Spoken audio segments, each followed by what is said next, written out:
What's up, guys? It's Amaya from the Salvajee cartel. In this video, we're going to be talking about the good and the bad in Star Wars Battlefront. Of course, this is the beta. This is not the actual game yet. I will be picking up the actual game and I will be bringing you guys more videos. For my Destiny viewers, welcome to Star Wars Battlefront. Feel free to download it. It's free for everyone. You don't have to pre-order it. Of course, that's what makes it really awesome. So usually when I make these types of videos, I just speak, from the top of my head. I don't really take notes because, I guess I just like that. That just comes naturally. But I did take some notes because there is some stuff that I really want to point out. We're going to start off with the bad stuff. This is stuff that needs to be changed, that needs to be improved. Otherwise, the final game, it's going to suck. Alright, the first thing that I don't like about Battlefront. Alright, and this is something that I hope DICE fixes it. This is something I would like to see. It's that third person isn't constant. Alright, if you die while in third person, you're going to spawn in first person. I know there's an option that can let you, spawn in third person forever. That actually you can turn it on, and there's an option that lets you spawn in first person forever. But I believe that if you set your character to third person, he should, and you die, you should spawn in third person. And if you're in third person and you change to first person and you die, you should spawn in first person. Alright, the reason why this is because right now third person isn't as effective as it was on the original Battlefront game. By the original Battlefront game, I mean Star Wars Battlefront 2 Renegade Squadron, which is the Battlefront game that I played, and oh my god, did I put so many hours into that game. But then again, I did play that game long time ago. I'm talking about the PSP days. Some of you guys don't even know what a PSP is, a PlayStation Portable. Alright, so yeah, one thing I would like to see is, the freaking third person being constant. Like if I switch to third person and I die in third person, let me, spawn in third person. The reason why I say this is because in Walker Assault, for example, first person, it's the best game mode to play, and I will talk about that later. But anyways, let's move on forward to to talk about these chicken legs, like I like to call them, or the ATST. I believe that's what this is called. Hopefully I got that right. Or some, freaking angry Star Wars fans are gonna start screaming at me in the comments. But yeah, let's talk about Walker Assault. Alright, so I think the Rebel side, it's complete scum. Alright, they are complete Rebel scum, and they always get obliterated. I have not played a single Walker Assault game where I have been on the Rebel side and I have won. I have not played a single Walker Assault game where I have been on the Empire side and I have lost. Alright, the Empire side is completely overpowered. It's insane how much power the Empire has. Obviously, I know they have a lot of power, but we're talking about the game, game balancing here. One thing that I don't like about the Empire side or the Imperial side is that we get these chicken legs, and these chicken legs, ladies and gentlemen, they are overpowered. I got like 20 kills while in this freaking machine, which is super insane. This is like, I don't know what they're gonna do. I don't know if they're gonna give some ground infantry to the rebels, which I think they should get some ground infantry. Maybe we hack into the ATSTs of the enemy team. Maybe we can get them.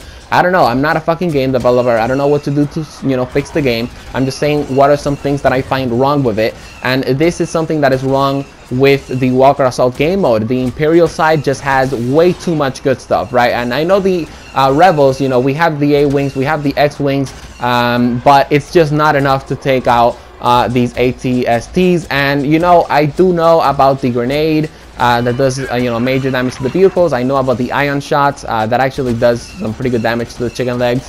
But guys, it's just not good enough. The ATCT, if your entire team, almost half of your team is not shooting at it, like it will cause major damage. In fact, when I died in, while riding these chicken legs, it's not because I got like outplayed by a grenade or anything. It's because I had a lot of enemy teammates shooting at me, and of course that's why my thingy exploded.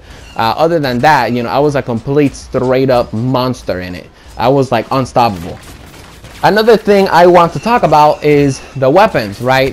The weapons, I played Dropzone, the machine gun in Dropzone, really good. My friend has told me that the blaster, aka the hand cannon, I guess, not hand cannon, handgun, it's pretty good in Dropzone, medium ranges. The assault rifle, it's super amazing. I believe it's called the EM11 for the Imperial side. Don't quote me on that. But yeah, the weapons, I love how they sound. I can't complain about that, but I don't really know if they make much of a difference. You know, sometimes I feel like, you know, at a close range or at a medium range with any weapon, I kill the enemy really fairly quickly. I don't really know if the damage makes a difference or if all of the weapons just do the same damage. I do have to say though that in Walker Assault, since you are, you know, fighting at long ranges, the auto rifle is the most effective one, because of course you can shoot people, you know, from across the map with it almost. And of course, you know, that can help out, especially that little sniper as well that you can equip. Really effective when you're trying to kill people from across the map. Another thing that I do not like about Walker Assault, and yes, I will bitch about Dropzone. Again, I'm saying what I find wrong about the game, and you know what I find, you know, really good about the game. I'm talking about the good and the bad. Right now I'm concentrating on the bad, and I really hate bashing on games, but I really do want this game to improve. I want this game to be a Star Wars Battlefront game. I want to remember this game 20 years from now, just like I remember Star Wars Battlefront 2 Renegade Squadron. But the AT-AT in Walker Assault has way too much health. Now, I have a solution for this. I believe there should only be one AT-AT. Even though sometimes, you know, you do get a smartass in the A-wing that does the cable shooting thingy and it drops them pretty quickly on the damage phase, but let's face it, that rarely happens. All right, I believe there should be at least one AT-AT, and if there's two AT-AT, then of course they should have less health, because right now they have way too much health, and I have not lost a single game on the Imperial side at all. All right, and that is a huge problem. Like, every time I'm on the Rebel side, I always get obliterated. Every time I'm on the Imperial side, I'm like, oh shit, I'm gonna start recording because I know I'm gonna get a gameplay on the Imperial side. Anyways, let's talk about Walker Assault. I mean, I know I just talked about Walker Assault, but I do have to say this. The instructions at the beginning of the game mode, they're not that accurate. You know, it took me a while to understand how to play Walker Assault, which I'm going to have a separate video on because it's just really complicated if you're a Rebel. You know, if you're an Imperial guy, it's pretty simple. You know, just shoot the freaking bases thingies. You know, just kill some enemies. You know, just don't worry about it. Just chillax. You know, it's all good. But if you're a Rebel, you know, you have to capture the freaking uplinks. You know, then you're gonna get some Y-wings on your side. Then the damage phase comes out. Then you have to do damage to the AT-ATs. It's just really complicated. All right, and I believe that we should have better instructions on this game mode, on Walker Assault. Or, you know, at least at the beginning, it kind of just shows like a video. Yo, hey, look, you know, if you capture these two uplinks, you know, then you can do damage to the AT-ATs. You know, there's gonna be a damage phase. Honestly, I'm going to wait until I make my Walker Assault tutorial, because honestly, I don't even think I know how to play it. Alright, but anyways, let's move on forward to Dropzone, because you guys are probably very pissed at me that I'm hating on Walker Assault. There are some problems in Dropzone, yes. Sometimes the spawns are really sloppy. You know, sometimes the enemy team spawns behind me when I'm capturing the freaking pod. Sometimes they spawn like right in front of me. Sometimes they just keep spawning on one area and I can just keep on shooting them. Like, I'm on a major kill streak. It's freaking insane. But yeah, the spawns do have to be fixed, alright, because the spawns, obviously, it's what make or break a game. Another problem that Dropzone has is that it doesn't have any heroes. Why don't we get heroes in Dropzone? I want heroes in Dropzone. We could make them have less health, because I would understand how powerful Darth Vader would be in Dropzone. I really do like the game. Well, actually, wait, I'm talking about the good stuff at the end. Damn it, I almost said what I really like about Dropzone. But yeah, Dropzone, those are the only problems with it that I have seen so far. I have been playing a lot of Walker Assault, mainly because I want to learn how to play the game so I can actually teach you guys in a video. But yes, Dropzone, sloppy spawns, and no heroes. That sucks. Now, one thing that's really bad about the game right now is that there's a first-person advantage, because on Walker Assault and even in Dropzone, sometimes you have to shoot enemies from really long ranges, and sometimes you just can't in third person because you don't have enough zoom, and of course the recoil messes you up. And of course, third person is the way to go. I mean, first person is the way to go if you do want to get, you know, some kills, as in long range wise. Third person is still really good, as in, you know, kind of wall glitching, you know, seeing if there's an enemy on the other side, or, you know, you hide in a wall and then you can like see behind the wall, then when an enemy passes right by you, and then you're able to get him with the melee. Another bad thing about the game is just that there's bugs, but obviously this is a beta, so, you know, I can't complain about the bugs. There are some bugs when you're flying, there are some bugs when you're about to spawn, that sometimes you get stuck. There are some bugs, but I'm pretty sure they're going to fix them. You guys are probably wondering what I like about this game, because I just talked for 10 minutes straight saying, you know, everything I don't like about the game. And of course, I'm saying it because I want the game to improve. But, you know, this beta, it's great. It feels like a Battlefront game. It feels like I'm playing Star Wars Battlefront 2 Renegade Squadron again, with, of course, some unbalanced things in Walker Assault. But it feels awesome. And one of my favorite things about it is that it's not like Call of Duty. You know, it's not like Destiny, that you can just be the beast of the team, you know, with your super and your grenades and shit. This game takes teamwork, and I love it. I love it, I love it, I love it. It's amazing.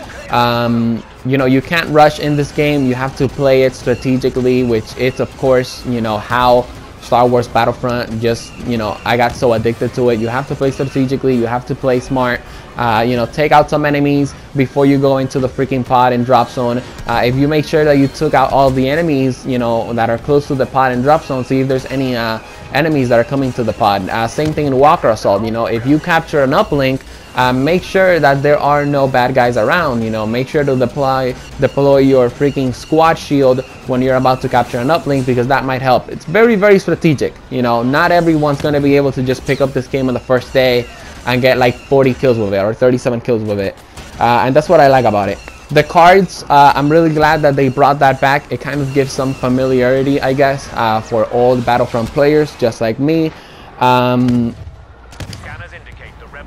know I touched on, I know I talked about the weapons, but you know, I feel like the weapons are good, and at the same time they're not good. I don't know if they're balanced or if they're not balanced. I have to use them more. I have to use all of them throughout the game mode.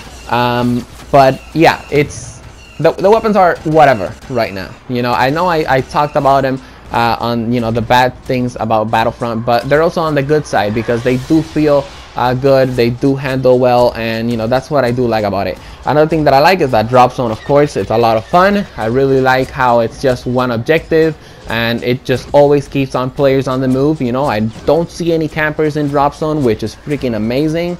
Maybe if you guys have seen some campers, then you just have bad luck, I guess. The sound, of course, it's amazing. First person, it's great, and so is third person. Of course, third person with a small disadvantage that needs to be fixed. The graphics are amazing on this game. And yeah, guys, all in all, I know I said it at the beginning of the good side. It feels like a Battlefront game. It handles like a Battlefront game. I don't remember the last time I was playing a game where I would get excited for getting a freaking upgrade from the ground, you know, because we don't have that on FPSs anymore. And I'm really, really glad that, you know, Battlefront finally came out. They finally, you know, were able to make a game like Star Wars Battlefront, because, you know, for example, Call of Duty and Destiny, there's no freaking power-ups that drop on the map. There's nothing like that, you know, and I really like that about Battlefront. I really like that uniqueness to Battlefront. Hopefully they bring back the old domination game mode from the original, you know, Star Wars Battlefront 2 Renegade Squadron. Hopefully in the future of the series, I'm not saying in the game, but hopefully in the future of the series, we are able to get space battles first, and then we get infantry battles. I would really, really like that. But guys, all in all, if you haven't gotten the beta, make sure to get it. It's going to be live until, I believe, Monday. And yeah, I'm pretty sure they might even extend it. So make sure to get the beta, guys. This is the bad and the good stuff about Star Wars Battlefront. I hope you guys enjoyed the video. If you did, feel free to share it. Feel free to give it a like. And more Star Wars Battlefront videos coming soon to the channel, guys. Peace out.